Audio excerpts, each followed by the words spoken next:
Hello, everyone. So today we are going to start out with a meditation. So this is a 5-minute meditation and it is about self-gratitude. So we want to ensure that we are being grateful every day. I want you to think of wins that you have experienced in the last week. This could be something as you got to take a bath, you went for a walk, you walked your dog, you didn't yell at your kids. So any win that you have, feel free to share that in the group because we want to be celebrating those wins. So I just want you guys to find a nice spot to be comfy, ground yourself, calm your body down, and I'm going to play this self-gratitude meditation.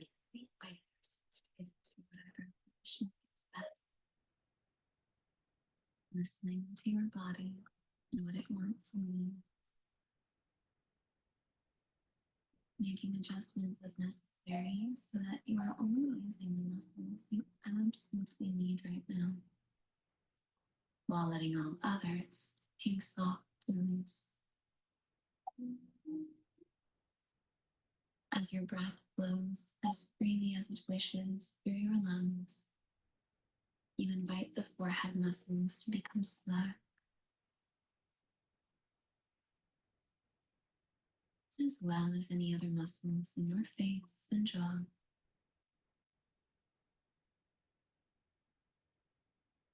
Affirming in your heart, I am here now, and welcoming all of your awareness and energy from wherever it's been.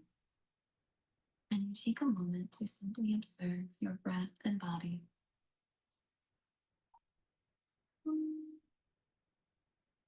Simply noticing whatever is up for you without necessarily engaging, but rather being your own witness of you.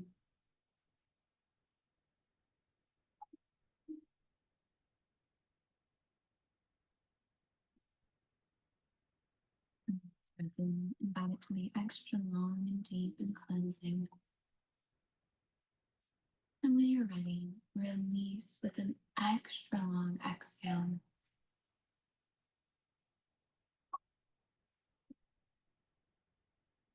And at the bottom of that breath, as your breathing returns to whatever pace feels best, moment by moment and breath by breath,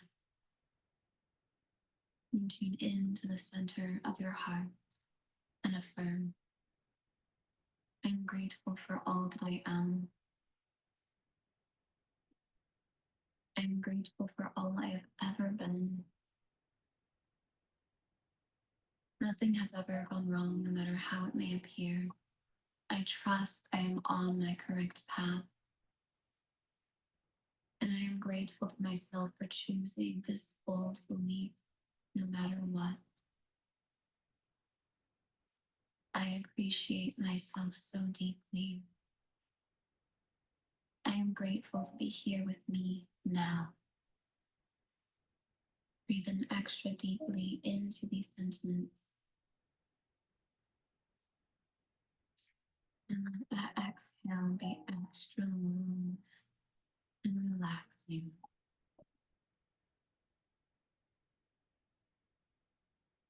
And your breath just simply returns to whatever feels best.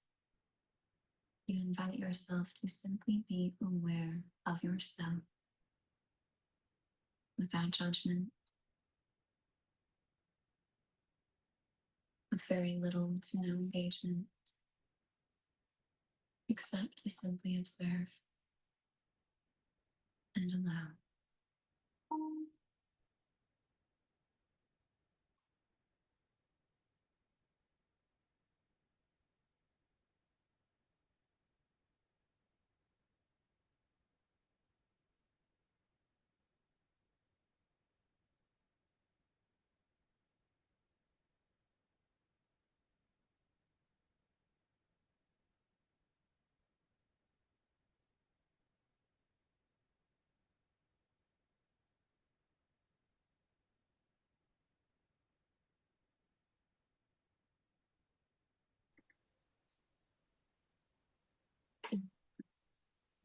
Expansion on this in breath.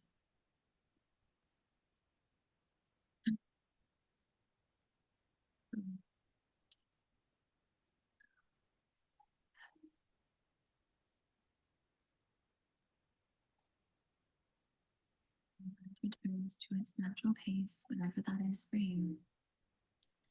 You slowly begin to stretch whatever muscles feel called, bringing your awareness back to the sounds in your space, the points of contact between you and the surface beneath you. And you take your time as you gently blink your eyes open back to the world around you.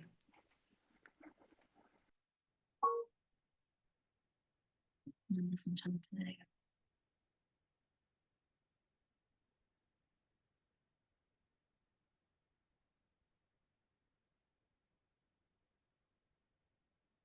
Awesome. So it's good to take that 5 minutes a day to just do some meditation, shut your brain off for a minute. We oftentimes are so busy and chaotic and running around that we don't take that time to really calm and listen and be still. So today we're going to talk about food prep. So some ways that you can help meal plan during the release phase, some ideas, some food prep for the maintenance phase, and to just really focus on minimally processed foods that are nutrient packed, because when it comes to food, we want it to be simple. So we want to eat in a way that fuels your healthy body and your mind so you can live your best life. We want high quality foods because that equals a high quality life. And we really want to keep it simple. We want to focus on minimally processed, nutrient-packed foods grown in rich, diverse environments. So I'm going to give you some tools too, where you can even look up foods that are in season for the area that you live in, because we want to be eating foods that are in season. I'll share some tips and tricks for meal planning to make that easier. And if you're just starting out on the release phase, don't overthink it. So really just aim for that 4 ounces protein, 4 ounces approved veggies, unlimited free veggies, and 4 ounces of fruit. So one joke that I have is if you can eat chicken, apples, and broccoli every day on the release phase, you're going to be just fine. So we don't have to do super complex meals in order to make it through this program. So you're going to eat 2 meals. So focus on that 4-4-4 twice a day. You want your meals 5 hours apart within that 8-hour window. So I'm going to give you some more tips for that here. So it's highly recommended to take a picture of this chart. So you might need to take a picture of the release phase and the maintenance phase. So you have both of those on your phone. So when you're grocery shopping, you know exactly what is approved for each phase. So why meal plan? So time efficiency. So if you're prepping ahead, it really helps keep you on track. So even if you have a busy schedule, then you'll still have meals to be able to go back home to. So new habits actually take 63 days to form. So this 72-day program really sets you up for success and creating those long-term habits. Cost savings. So you can plan meals, you can shop the sales, you can choose seasonal foods, you can shop farmers markets, you can buy in bulk if you're going to Costco. Stress reduction. So cook once, eat twice. So tonight's dinner becomes tomorrow lunch.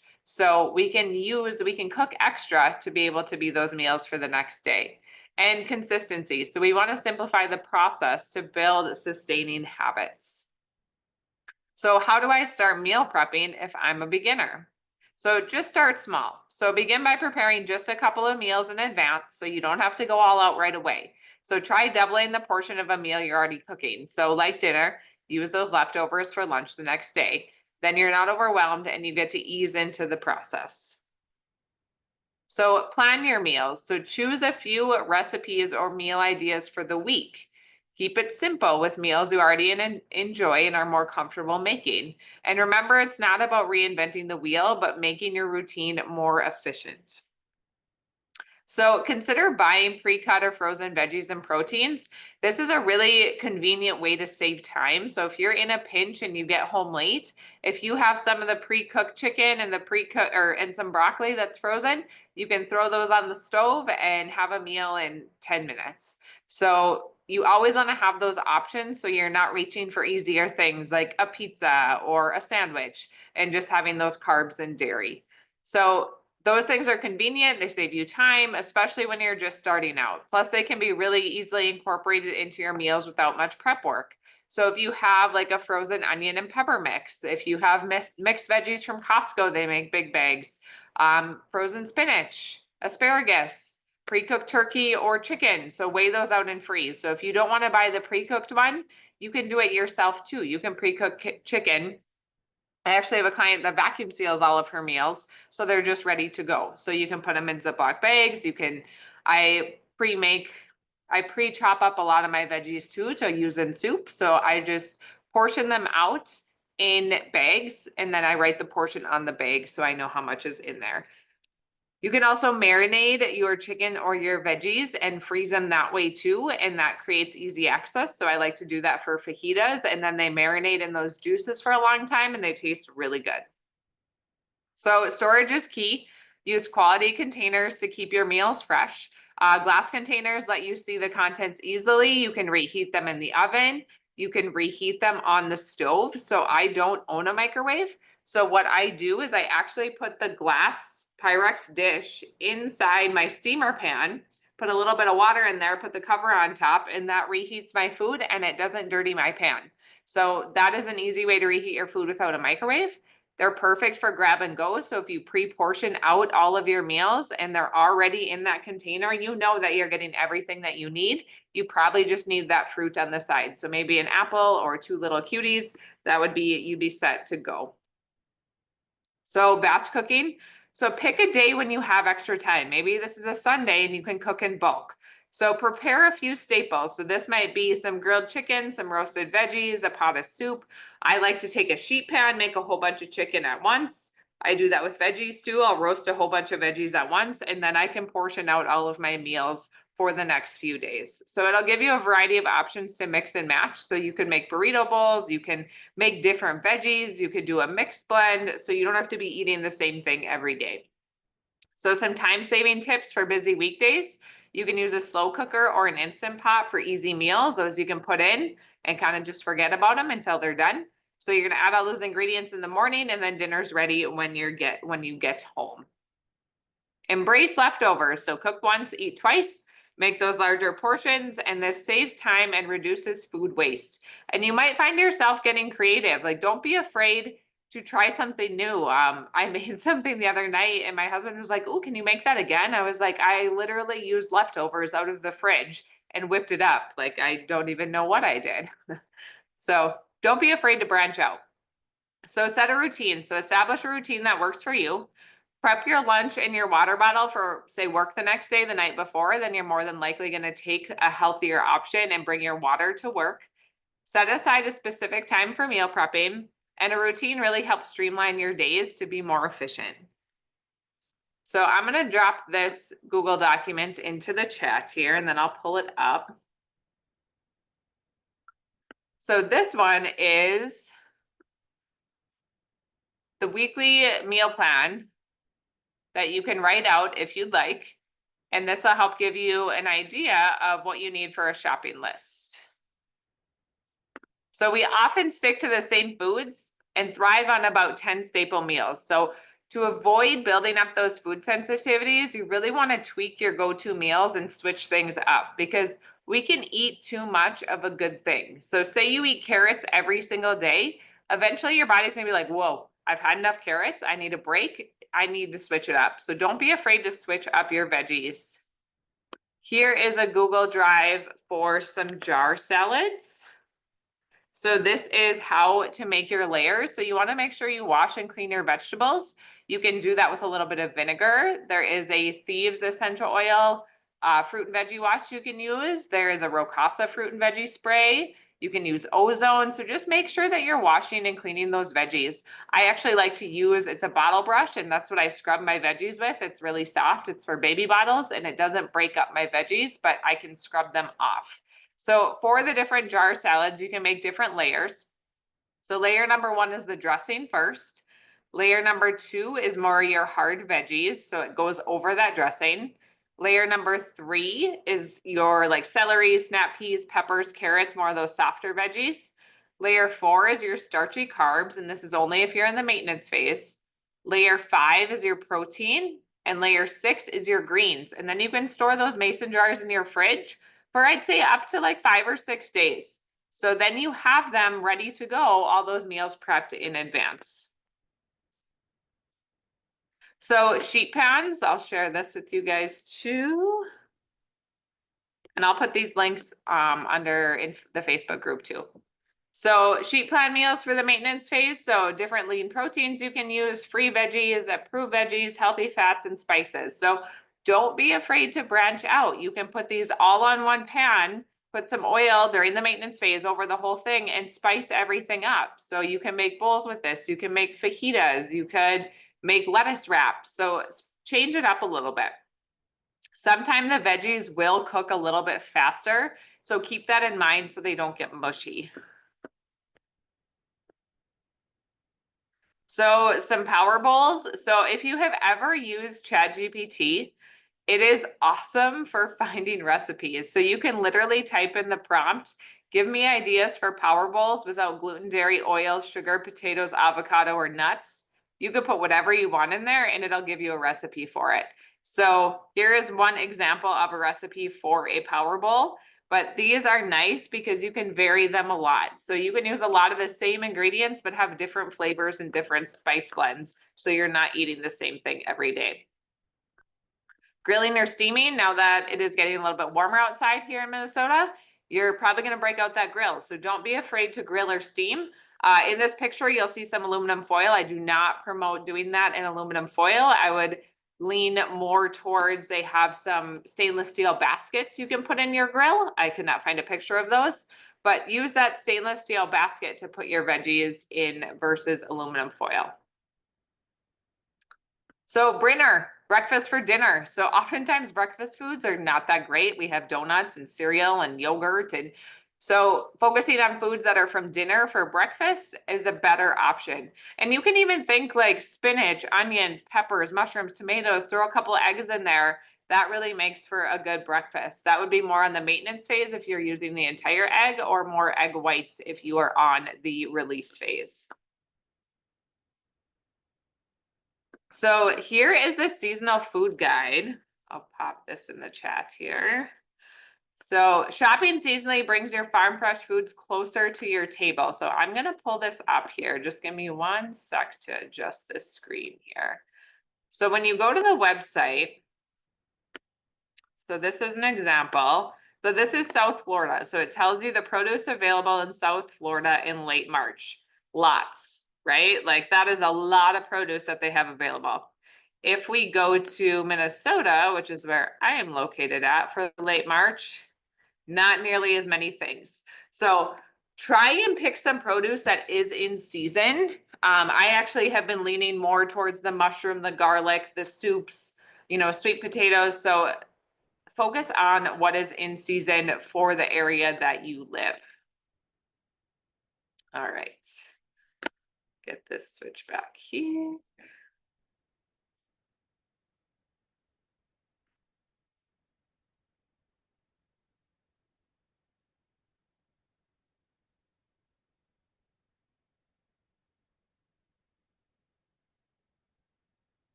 All right, so then another good website is ewg.org. So this has the Dirty Dozen and the Clean 15. So you want to know where your food's coming from, what the source of it is, if it's a clean food or if it's a dirty food. And I'm going to pull this up for you so I can show you guys. They do update this yearly. So this is the 2024 list. Make it through here, all these. Okay, so 2024 Clean 15. So avocados #1, sweet corn, pineapple, onions, papaya, sweet peas, asparagus, honeydew melon, kiwi, cabbage, mushrooms, mangoes, sweet potatoes, watermelon, and carrots. So that means that these have the lowest amount of pesticides and residues when they tested these foods. So then they also have, let's see. They also have the Dirty Dozen list on here too. Here we go. So the Dirty Dozen. So these are the most contaminated. So when you're looking at the Dirty Dozen, so strawberries, spinach, kale, grapes, peaches, pears, nectarines, apples, bell peppers and hot peppers, cherries, blueberries, and green beans, you really want to make sure that you're buying those foods organic because they do have the highest amount of pesticides on them. So it is good to invest in that higher quality food.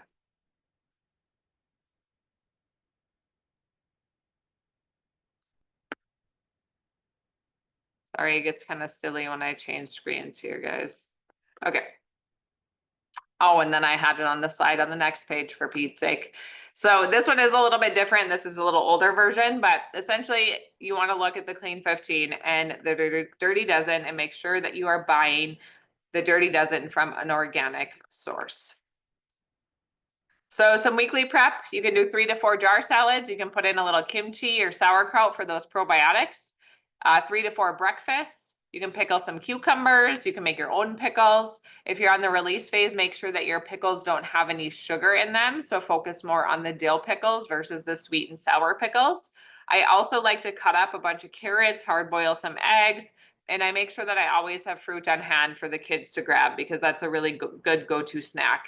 If I wash it and put it in a glass jar, people eat it. If it never gets washed, no one eats it. So prep your food, you'll find that you'll eat it a little bit better too.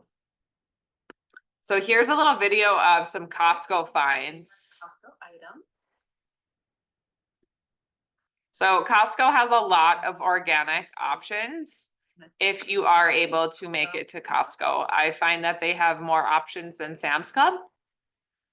So make sure to sneak in those probiotics. So let food be thy medicine and medicine be thy food. So Hippocrates said that, and it still holds true to today. So wrapping this up, so remember, food prep is an act of self-love, making life easier and healthier. Meal prep, or make extra of the foods that you're already cooking. You can ask ChatGPT for a recipe for something and excluding certain things that you're sensitive to. And keep experimenting and finding what works best for you. So I also want to show you guys, let me stop sharing here for a sec.